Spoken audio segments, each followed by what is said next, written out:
The desert wind was dry enough to crack a man's lips open. At Muroc Army Airfield, a patch of heat-blurred nothingness in California's Mojave, a strange machine shimmered in the sun. Its skin gleamed silver, its nose blunt, its wings swept just enough to hint at something new. Beneath that aluminum shell roared two engines unlike anything America had ever trusted in flight. The date was October 1, 1942. And what sat on that runway wasn't just another prototype, it was America's first jet. Inside the cramped cockpit, Bell test pilot Robert Stanley adjusted his goggles. Sweat gathered on his temples even in the morning cool. He'd been told the new aircraft would change everything. Faster, higher, stronger than any piston engine fighter in existence. But what no one could tell him was how it would behave. The manuals were thin. The theories incomplete. The engines, straight from a British miracle called the WWII design, were experimental copies, General Electric's first attempt to harness the invisible breath of the future. Stanley throttled forward. The sound that followed wasn't the roar of a propeller or the familiar crackle of combustion. It was a rising, ghostly whine, like the inside of a hurricane. The aircraft trembled. Instruments danced. For a moment, it seemed the entire machine was alive, straining to break free from the laws of flight themselves. Then it happened. The P-59 Airacomet lifted off the desert floor, trailing two faint plumes of white heat. No propeller. No torque. Just thrust and fire. Witnesses on the ground didn't cheer. They stared. Some didn't even understand what they were seeing. It was the sound of a new era and it terrified them. Fear versus innovation. It's a theme that runs through every chapter of technological war. Humanity creates to survive, yet fears what it creates.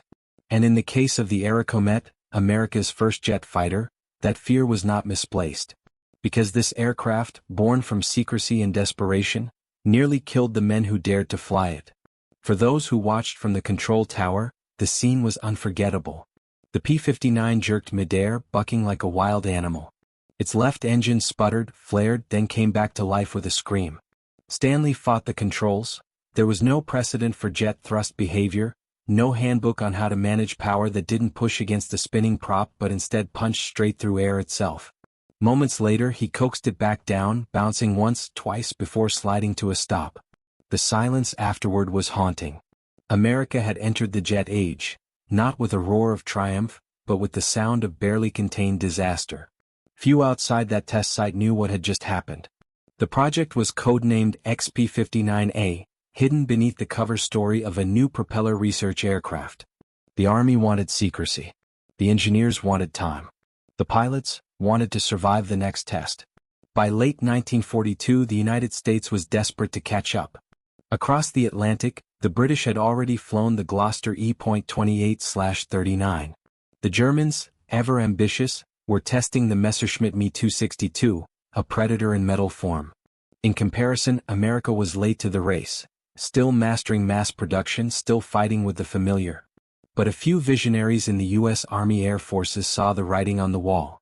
Piston power had reached its limits. Enter Bell Aircraft, a young company from Buffalo, New York, known for its willingness to try the unthinkable. Larry Bell himself, a restless engineer with an instinct for risk, agreed to take on the project with one condition: full secrecy, total freedom. What he didn't realize was that he was stepping into the unknown. The first problem wasn't design, it was belief. No one in America truly understood jet propulsion. The WWII engine blueprints were imported under strict secrecy from Britain, smuggled across the Atlantic under the Tizard mission. General Electric, handed the task of building a copy, struggled to replicate the British metallurgy, the exact tolerances that made those engines work without melting themselves. When the first American-built turbojets arrived at Bell, they were little more than test articles. Unreliable, temperamental, prone to flaming out mid-run. Mechanics called them the blowtorches. And yet, these fragile engines were mounted onto an untested airframe, handed to pilots with minimal instruction, and sent into the sky. What could possibly go wrong? Stanley's first flight proved it all worked, barely. But the following weeks exposed the terrifying truth. The Airacomet's engines were unpredictable. Sometimes they delivered full thrust. Sometimes one engine would spool down without warning, throwing the aircraft into a spin. The throttle response was sluggish, delayed by seconds. Pilots described the feeling as flying with ghosts. At 12,000 feet, the aircraft shook violently if pushed too hard. The control surfaces stiffened under speed, making recovery difficult. Worse, the engines overheated quickly. If left running too long, the turbines would expand, scrape their casings, and erupt into showers of sparks. Test pilot Jack Williams recalled later, "It wasn't just new. It was alive, temperamental, and dangerous. You felt like you were sitting on a bomb that didn't yet know it was a bomb." The military wanted results. Washington had spent millions and expected a weapon to show for it. But Bell's engineers knew they were improvising in real time, making a jet with slide rules and guesswork. They adjusted intake angles, reinforced compressor blades, experimented with fuel mixtures. Every flight yielded a new problem. Every landing was a small miracle. The deeper irony? The Airacomet wasn't designed to fight, it was designed to teach. The Army needed a stepping stone, a way to prepare American pilots and mechanics for the coming age of jets. But the line between learning and dying was razor thin. One morning in early 1943, Captain Fred Borsotti took off in one of the newer test airframes. The engines screamed in perfect synchrony at takeoff, smooth, powerful, promising. But 10 minutes later, at 15,000 feet, a surge occurred, a phenomenon no one fully understood. One of the engines over-revved. The temperature gauge spiked past redline. Then came a flash, bright enough to reflect off the canopy, and the left engine disintegrated, tearing through the nacelle with a thunderous crack. The plane lurched sideways. Borsotti struggled to regain control, cutting power to the remaining engine, fighting asymmetric thrust. Somehow, through instinct more than training, he brought the crippled aircraft down on the dry lake bed, the fuselage scorched and scarred but intact. He climbed out, trembling. The engineers who rushed to him didn't cheer. They inspected the remains, silent. Another engine lost. Another lesson paid in fear. How far would they push before someone didn't come back? Behind the scenes, Bell's test facility turned into a crucible of experimentation. Engines were stripped, modified, rebuilt. New alloys were tried. Metallurgists from General Electric worked day and night, surrounded by blueprints, coffee cups, and the smell of scorched metal. They learned that air entering the turbines at high altitude behaved differently than ground tests predicted. Compressibility, icing, thermal expansion. Each new discovery rewrote the rulebook. And all the while, the war outside raged faster than technology could catch up. By mid-1943, rumors reached American intelligence. Germany's Me-262 was approaching operational status. A true jet fighter. Capable of 540 miles per hour, almost 100 faster than anything the Allies had.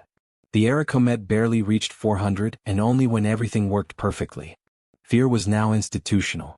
In Washington briefings, generals demanded answers. Why wasn't America fielding jets yet? Where were the results? Bell engineers defended their progress, explaining the physics, the metallurgy, the thermal limits. But physics didn't care about deadlines. The project pressed on. More prototypes were built, each a slightly improved variant. Pilots joked that every flight was a coin toss. Heads, you make history; tails, you don't make it home. Still, the Airacomet kept flying. Kept teaching. Kept terrifying. When Stanley climbed into the cockpit again weeks later, he understood the stakes. He wasn't just testing a machine, he was testing the future. He throttled forward. The engine screamed. The Airacomet clawed into the air once more, fragile wings slicing through uncertainty. And somewhere between fear and faith, America took its first trembling step into the jet age. By the spring of 1943, the Airacomet had become a paradox in motion. An aircraft that embodied progress yet seemed determined to destroy itself. Each flight was a duel between man and machine, between the promise of speed and the fear of failure. The desert airfield at Muroc became a stage for these private battles, where the sound of twin turbojets rose like sirens across the salt flats. Robert Stanley, now the lead test pilot, often walked to the flight line alone. He'd run his hand along the fuselage before climbing in, tracing the cold rivets like reading Braille for courage. The ground crew watched him with quiet respect. They'd seen what those engines could do to a man's nerves. Every time he hit the starter switches, the turbines coughed, howled, and spat blue fire. Each ignition was a small miracle, and everyone knew it.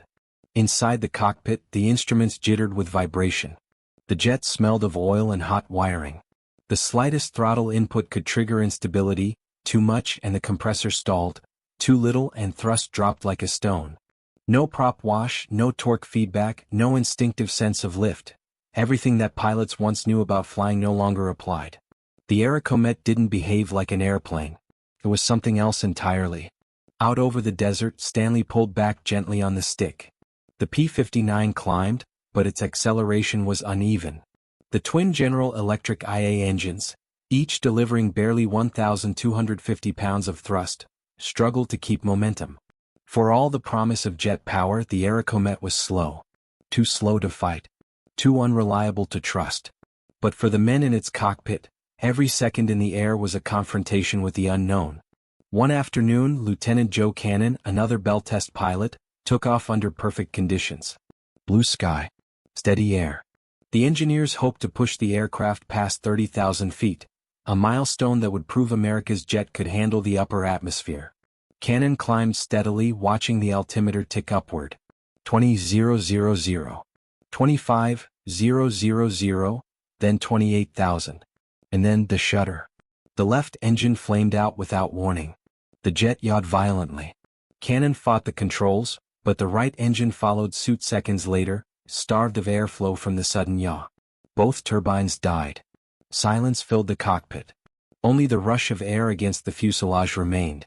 He was gliding, dead stick, in a machine that wasn't built to glide. The Airacomet dropped fast. Cannon angled for the lake bed, pulled the emergency lever to deploy the landing gear manually. It jammed halfway. The impact tore one gear leg off entirely. Sparks scattered as the jet skidded across the sand, gouging a deep scar into the desert floor. When the dust settled, Cannon climbed out, bruised but alive. Behind him, the aircraft smoldered, its engines fused by heat. The investigation found no single cause. A dozen theories emerged: fuel pressure, airflow distortion, turbine surge. The truth was simpler: no one yet understood how jet engines truly breathed. Each failure forced Bell engineers back to the drawing board. They added filters, redesigned the intakes, installed temperature limiters. Every fix revealed another weakness. Each success was temporary. But progress came inch by inch through fear and persistence. Meanwhile, across the ocean, the race had shifted from secret research to deadly competition. In Germany, the Me-262 was already proving itself in flight trials. Its engines were fragile, yes, but the concept was real and lethal. Reports from Allied intelligence described it as a shark among minnows. The pressure on Bell intensified. Generals began visiting the plant in Buffalo unannounced, demanding results. "We need something that flies and fights," one officer snapped. "Not just a science experiment." Larry Bell listened in silence, hands clasped. He knew what they didn't, that the Airacomet would never be a combat machine. It was underpowered, underdeveloped, and obsolete before it even reached production. But it was also America's only bridge to the future. To stop now would mean surrendering the jet age to the enemy. So the test continued. In the summer heat of 1943, the Mojave became a proving ground of nerves. The Airacomet's test pilots flew daily, risking everything for data points that barely made sense. The desert sky was unforgiving. Thermal turbulence bounced the jet around like a leaf in the wind. Each landing ended with trembling hands, soaked flight suits, and a mixture of pride and disbelief that they were still alive. The mechanics began keeping superstitions, rubbing the fuselage before takeoff, avoiding certain hangars. One crew chief swore that aircraft number 3 was cursed. Every pilot who flew it returned shaken. The rumor spread quietly through the ranks. But when your entire program is built on untested fire, every machine feels cursed eventually. General Electric sent teams of their own to Muroc, hoping to monitor the engines firsthand.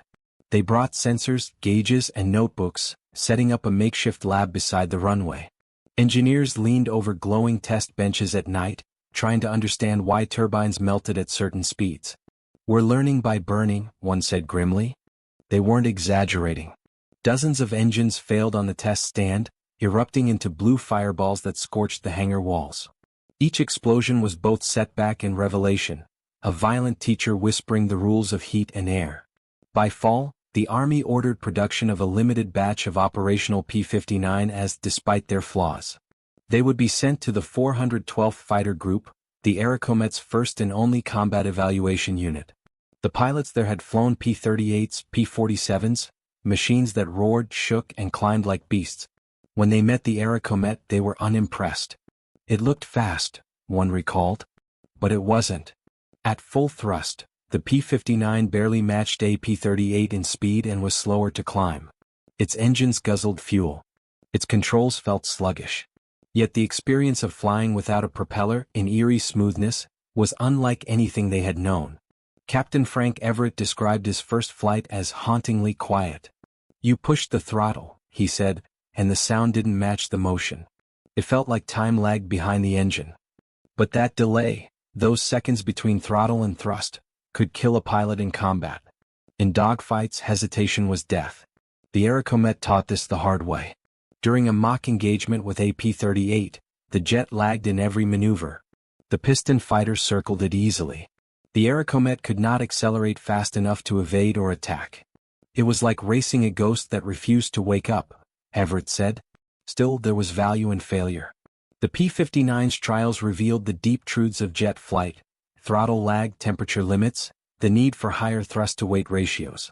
Every burned-out engine was a lesson that future engineers would turn into victory. At Bell's Buffalo plant, a small team under Chief Engineer Bob Woods began drafting a new concept, one that would correct the Airacomet's flaws. Sleeker, stronger, fed by more powerful General Electric J-33 engines. They called it the P-80. The lessons written in sweat and fire at Muroc would make that dream possible. But at the time, no one saw it that way. To the pilots, it felt like a slow suicide under military orders. The emotional toll deepened. Some test pilots refused to fly after too many close calls. One morning, a ground technician found Stanley sitting alone in the hangar, helmet on his lap.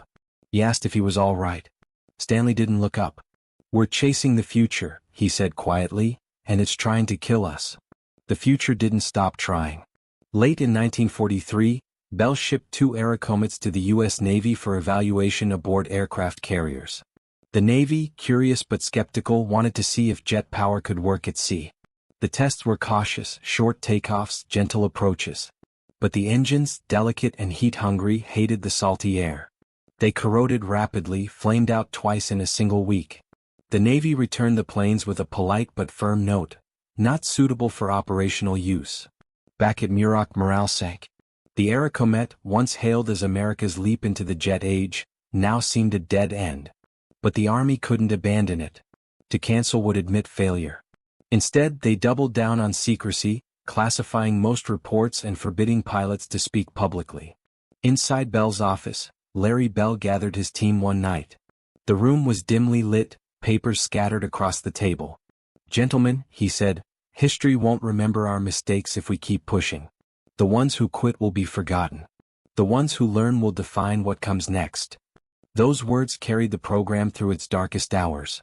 The following months turned Muroc into a laboratory of persistence. Each dawn brought another attempt to tame the untamable. Mechanics wrapped their hands in bandages to handle hot metal. Pilots climbed into cockpits knowing every flight could be their last. But they kept flying. Because if they didn't, no one else would.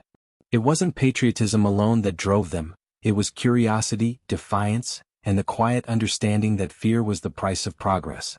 And beneath every scream of those engines, that fear was real. Sometimes at night, when the desert cooled and the test stands fell silent, the men would gather outside the barracks. They'd look up at the sky, endless, dark, and cold, and wonder what the future would sound like when it finally worked. Would it be quieter? Faster? Deadlier? Or would it burn itself out before humanity learned how to control it? They didn't know it yet, but the Airacomet was already writing the prologue to the jet age, one test flight at a time. And in that lonely crucible of steel and fear, America's engineers were learning that innovation was never a straight line. It was a spiral of failure, courage, and fire.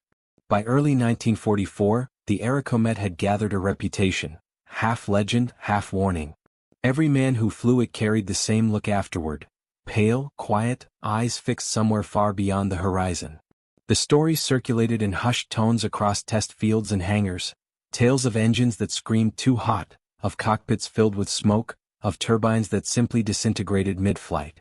But every near death, every trembling landing, dragged American aviation another inch closer to the future. The Airacomet was no longer an experiment. It was a teacher. A brutal, unforgiving one. The Army Air Forces kept the project alive under layers of secrecy, each memo stamped restricted. Only a few hundred people in the entire country knew the true nature of the machine. To the rest of the world, Bell Aircraft was still just building advanced propeller prototypes. The idea of American jet power was a rumor, one that even the pilots could barely believe in. Robert Stanley's logbook from that period reads like a dialogue between man and machine. Notes scrawled in pencil, shaky handwriting, engine lag, 5 seconds. Left surge at 12 km. Gear unsafe. Nose oscillation near stall. Each entry was a story of survival. Each test report was written in the grammar of fear. But something changed that spring. For the first time, a few test flights went right. The engines behaved. The airframe held steady. At 35,000 feet, Stanley leveled off and felt, for a fleeting moment, the silence of stable jet flight. The vibrations stopped. The gauges steadied. The world below fell away into blue haze. He keyed his radio. Control, she's smooth. Static. Then cheers from the tower. It didn't last long. The right engine flamed out minutes later, but it was proof that the idea worked. Jet flight wasn't a dream anymore. It was possible. Barely. In Washington, generals took the news cautiously. They needed more than possible. They needed dominance. Every week brought new intelligence about Germany's jet programs, the Me-262 and the rocket-powered Me-163 Comet. The Luftwaffe was bleeding, but innovation was still their weapon. The idea of jet fighters over Europe haunted Allied planners. The Airacomet, by comparison, looked primitive. Its top speed, roughly 410 miles per hour, was already outdated. Yet it was all America had. The Army ordered Bell to increase production for evaluation and training. Dozens of P-59s rolled off the line, painted olive drab, shipped in secrecy to bases in California and New Mexico. They bore the stars and bars, but few ever saw combat skies. Still, to the pilots who first flew them, it felt like stepping into science fiction. Captain Dick Bong, America's leading ace, was invited to test the jet. After landing, he reportedly laughed. "She's smooth," he said, "but I could fly circles around her in a lightning." The Airacomet couldn't compete with piston fighters in raw performance. But that wasn't its mission anymore. Its mission was to teach the next generation how to think in jets. Instructors at Muroc began developing new training routines. Pilots learned to anticipate throttle lag, to plan acceleration seconds in advance. They studied airflow diagrams, learned to calculate fuel flow by temperature, not by instinct. The transition from piston to jet required a new kind of mind, mathematical, predictive, patient. And quietly, beneath the failures, the United States was building that mind. The human side of the story was quieter, more fragile. Many of the test crew lived in temporary barracks beside the dry lake bed. Nights were cold. Meals were basic. Some men hadn't seen their families in months. They wrote letters home, always vague about their work. "I'm testing something new," one wrote to his wife. "If it works, maybe it'll end the war faster."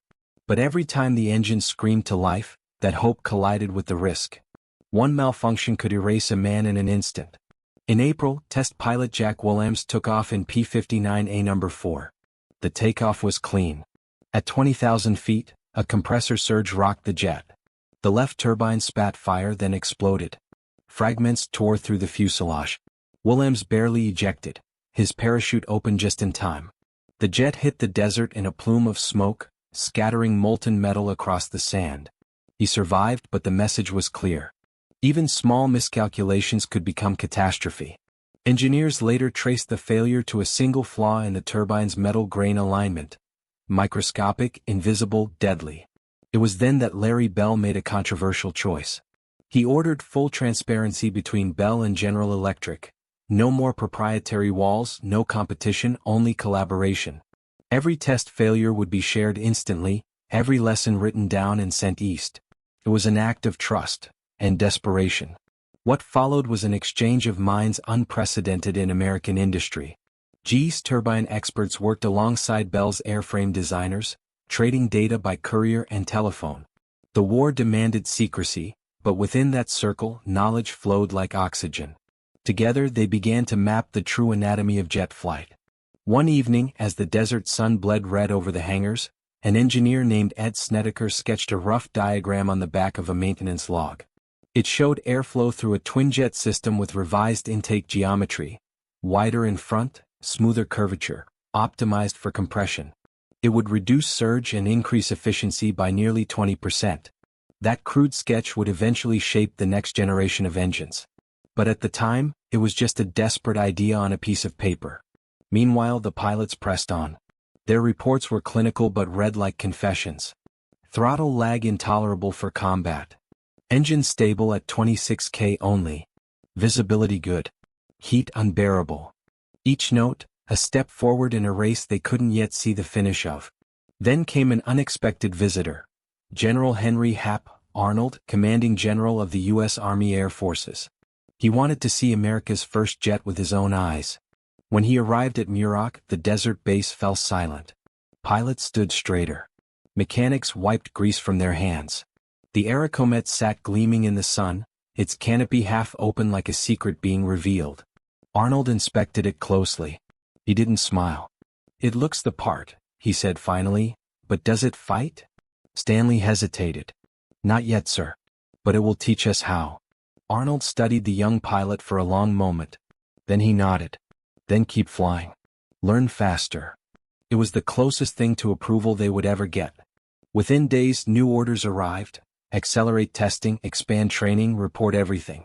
Washington wanted data and Bell delivered. Flight after flight, they mapped the boundaries of jet behavior. They documented everything: stall patterns, compressor surges, flameouts, even cockpit ergonomics. And through that relentless process, the Airacomet began to fulfill its true purpose. Not as a weapon but as a bridge. The data went straight to Lockheed, where engineer Clarence Kelly Johnson was already sketching his own jet, the P-80 Shooting Star. Faster, sleeker, reliable. The Airacomet's flaws became the P-80's foundations. But for the men still flying the P-59, none of that mattered yet. To them, the machine remained a threat. One hot afternoon, during a high-speed test, Stanley pushed the jet to 420 miles per hour. The canopy rattled. Control surfaces stiffened. Suddenly, the nose dropped violently. The Airacomet entered a compressibility dive, something no one had experienced before. The controls froze. Stanley's vision blurred. The altimeter spun downward, 15,000 feet, 10,000, 5,000. He pulled with all his strength. The stick didn't budge. The aircraft was locked, a bullet falling from the sky. Then, by chance or instinct, he reduced throttle, cutting power entirely. The nose lifted. The airflow stabilized. The jet recovered just above the desert floor. He landed shaking, drenched in sweat. Later analysis revealed that at high subsonic speeds, shockwaves formed over the control surfaces, compressibility effects that traditional propeller aircraft never encountered. Stanley had stumbled upon one of the defining limits of early jet flight. His near-death became a data point that would save countless others. That night in the mess hall, the pilots raised a quiet toast. Not to victory but to survival. Each glass clinked softly in the dim light. Someone muttered, "To the machine that hates us." Laughter followed, nervous, genuine. They were learning to live with fear. Because by now, fear had become part of the job. It wasn't just the danger, it was the knowledge that they were flying ghosts of a future that hadn't yet arrived. Every flight might be forgotten, every name lost, every scar buried under the success of whatever came next. But they flew anyway. For the sake of something larger than themselves, a belief that progress, even painful, was worth the risk. As one mechanic scribbled on a hangar wall, "Someone has to fly first." The Airacomet did more than fly first. It burned, failed, terrified, and taught. By mid-1944, America finally had its jet foundation. The lessons of fear were paying off. The Airacomet had nearly killed its pilots, but in doing so, it had saved the jet age. By mid-1944, the P-59 Airacomet was no longer a secret whispered in hangars, it was a lesson written in fire and failure. Reports from Edwards and Muroc piled high on desks at the Pentagon: insufficient thrust. Unstable your response. No combat advantage. Each phrase a small funeral for the dream of American jet supremacy. Yet no one dared to cancel it outright. Because to kill the project was to admit that America's first jet had been a mistake. And in war, mistakes were written in lives. Bell engineers fought to defend it. They tweaked the compressor blades, tried to smooth the intake airflow, added fairings, altered the exhaust cone. Each modification shaved off instability but added weight, and the jet's body was already heavy with armor and fear. One engineer, Ed Knoll, called it a Frankenstein of aerodynamics. It looked like the future but flew like the past. Even as the German Me-262 roared across Europe at 540 miles per hour, the Airacomet barely reached 400 in level flight.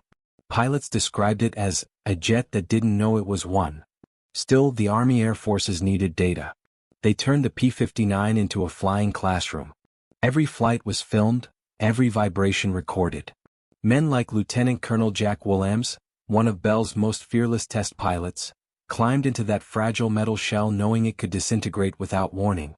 He would later say, "It wasn't about flying. It was about feeling where the fear turned into knowledge."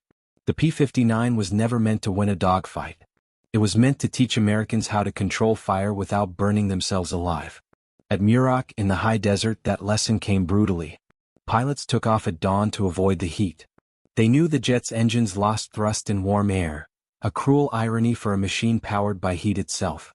When Williams reached altitude, he'd throttle up gently, counting seconds between vibration cycles. Too quick and the engine would surge. Too slow and it would stall. Each second was a negotiation with death. In late summer 1944, during a high-speed test, the vibration worsened. The left engine flamed out. The right followed within seconds. The cockpit filled with smoke, gauges spinning, airspeed dropping. Williams barely escaped the stall, gliding over the Mojave Flats in silence. He brought the dead jet down on the dry lake bed. When he opened the canopy, his face was blackened from oil and soot, and yet he smiled. That, he said to the ground crew, was progress. It was a strange kind of progress, one paid for with near death and frustration. But out of those reports came knowledge that would guide a new machine, the Lockheed P-80 Shooting Star. Kelly Johnson, Lockheed's legendary engineer, studied the Bell reports like sacred scripture. He saw every weakness of the P-59 not as failure but as instruction. When he read that the Airacomet's engines ingested turbulent air, he redesigned the intakes. When he saw that its stability faltered at high speeds, he built a thinner, swept fuselage. The lessons of the jet that almost killed its pilots would give birth to the jet that would save thousands. Meanwhile, the men of Bell felt forgotten. Their project, once top secret and filled with military promise, was now quietly relegated to test status. Some pilots refused further missions. Others insisted on one last flight, not to prove the plane's worth, but to prove their courage. A silent rivalry grew between Bell's engineers and the Air Force evaluators. Each side blamed the other. "It's not the design," Bell said. "It's the fuel mixture." "It's not the engine," replied the officers. "It's your whole damn concept." But perhaps the truth was simpler. America had built its first jet before it truly understood what a jet was. And that ignorance was both heroic and terrifying. Through the autumn of 1944, the P-59 flew a final series of endurance tests. The engines burned hotter than ever. Some flights lasted less than 15 minutes before the turbines overheated. The pilots joked that they were sitting inside a bomb with wings. Yet even in its danger, the jet inspired awe. Standing on the desert runway, watching its twin exhausts flare against the night, men felt something primal, the hum of a new age trying to be born. But birth is never gentle. In October, Bell test pilot Robert Stanley took off in the YP-59A, climbing to 30,000 feet. The air was thin, the turbines strained. Then, without warning, the right engine exploded. Fragments of turbine blades sliced through the fuselage, one piercing the hydraulic line. The jet began to roll violently. Stanley fought the controls, his oxygen mask fogging as the G-forces pinned him back. Somehow, he leveled the wings and brought the crippled aircraft home. The cause was traced to a blade imbalance at high RPM, a tiny imperfection that had almost killed him. That night, in the hangar, he looked at the shattered turbine under floodlights. The edges were blackened, the alloy split open like bone. "It's alive," he whispered. Not in triumph, but in awe, as if the machine itself had tried to evolve faster than its creators could understand it. By the end of the year, the war was shifting.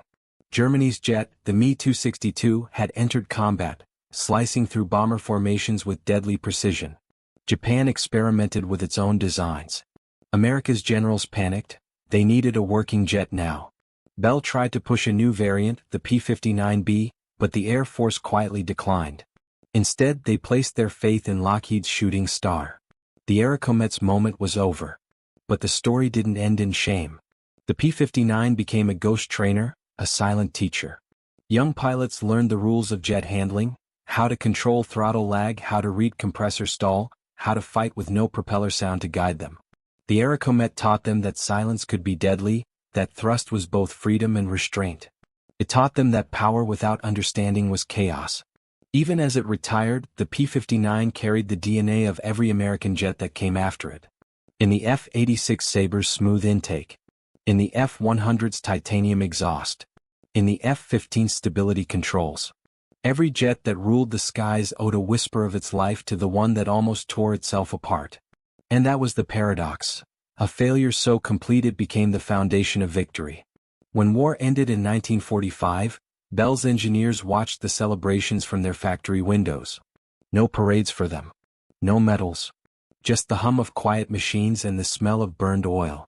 They had chased the future and the future had burned them. Yet they knew, deep down, that history would not remember the perfection of success, but the courage to fail first. Because in that thin line between fear and innovation lies the essence of human progress. The willingness to light the fire even when it might consume you. In the first months after the war, the Airacomet sat quietly in hangars across California, its aluminum skin dulled by dust and regret. The desert wind whispered through its empty intakes like breath through a hollow skull. Mechanics called it the ghost jet. To some, it was an embarrassment, a relic of a race lost before it began. To others it was a symbol of courage, the bridge between propeller and flame. The men who once flew it could never forget its sound, that strange, uneven howl as the turbines spooled up, rising from a metallic growl into something almost human. It wasn't the steady rumble of a piston engine, nor the confident roar of later jets. It was something fragile, unsure of itself. A machine learning to breathe. In declassified reports years later, Air Force engineers wrote of the P-59 in almost poetic terms. Its performance was insufficient, one document read, but its contribution was immeasurable. Because while the Airacomet never saw combat, it changed the way America thought about flight. It forced pilots to unlearn everything they knew. No more torque roll from a spinning propeller. No more sense of motion through sound. The sky became silent, and with silence came fear. Imagine sitting in that cockpit, the wind screaming against the canopy, no vibration beneath your feet, only the eerie delayed push of thrust when you advanced the throttle. You'd pull back on the stick and nothing would happen for a heartbeat that felt eternal. That delay killed men in later jets, but it was discovered, catalogued, and understood first by those who dared fly the Airacomet. The true danger wasn't the engine exploding. It was the unknown itself. Every takeoff was an experiment in survival. Every landing, a negotiation with forces no one had yet mastered. The Bell engineers, many of them barely in their 30s, were playing chess against physics. And every mistake meant another name added to a quiet list, folded into classified folders no one would ever read. But history has a strange way of rewarding failure. When the Lockheed P-80 took flight in 1945, sleek, stable, and deadly fast, much of its success came from the blood and data of the P-59. Pilots who transitioned from the Airacomet to the Shooting Star described it like stepping from chaos into control. It's what the P-59 wanted to be, one said. And they were right. The Airacomet had dreamed of a world it was never built to survive in, a world just a few years ahead of its time. Bell's chief engineer, Robert Woods, once stood beside the final Airacomet before it was shipped to storage. A journalist asked him what it felt like to see his creation replaced. He paused for a long time, then said quietly, "We lit the match. That's all." That single line would never make the papers, but it summed up everything about America's first jet. The Airacomet wasn't victory. It was ignition. Years later, when jet combat became the norm, from Korea to Vietnam and beyond, test pilots and engineers looked back at Bell's fragile machine with new respect. The records showed just how dangerous that first step had been. Flameouts, compressor stalls, structural failures, even spontaneous explosions. And yet, men kept climbing into it. Kept strapping themselves to those experimental engines, trusting that knowledge was worth the risk. Because that's what progress demands, not perfection but persistence. By the 1950s, the surviving P-59s were dismantled or sent to museums. A few were cut open for research, their turbines dissected like organs in an autopsy. Others sat untouched, their fuselages collecting dust in forgotten warehouses. One still stands today at the National Museum of the U.S. Air Force, silent, silver, unassuming. Visitors walk past it, some barely glancing. But those who know stop and stare. They see more than a failed prototype. They see a question made of metal: how much fear are we willing to endure to move forward? In many ways, that question defines every era of innovation. From the atomic age to spaceflight, from digital circuits to artificial intelligence, each begins the same way the Airacomet did, with a handful of minds pushing into the unknown, accepting that disaster is the price of discovery. For the men of Bell Aircraft, that truth was lived, not theorized. They watched engines burn. They watched wings buckle. They watched the first jet pilots fight to control machines that wanted to destroy themselves. And through that chaos they built the language of modern flight, one failure at a time. If you listen closely, you can still hear echoes of the Airacomet in the sky. Every time a jet engine spools to life, that rising hum, that flicker of heat and doubt, it's the sound of 1943 all over again. The sound of men staring into the unknown and choosing to move forward anyway. The world remembers the winners, the P-80, the F-86, the F-16. But beneath their polished victories lies the ghost of the jet that blew itself apart. Without that failure, there would have been no flight into the supersonic age, no conquest of the sky, no sound of progress tearing through the clouds. In the end, the Airacomet story is not about defeat. It's about the human instinct to dare, even when the outcome is uncertain. Fear versus innovation. The eternal duel that defines civilization itself. So the next time you watch a jet streak across the heavens, remember the one that almost didn't make it. The one that burned its wings so others could fly. The one that turned fear into knowledge and chaos into evolution. Because sometimes the most important flight is the one that crashes. And if this kind of untold truth, this forgotten corner of history, makes you see the past in a different light, subscribe for more. There are countless stories still buried under the dust of time. Stories that remind us what it means to risk everything, just to go faster than fear itself. As the final frame fades, the silhouette of the Airacomet lingers against the horizon, a relic of courage glinting under a dying sun. Its engine silent, but its legacy eternal. Progress begins with the sound of something breaking.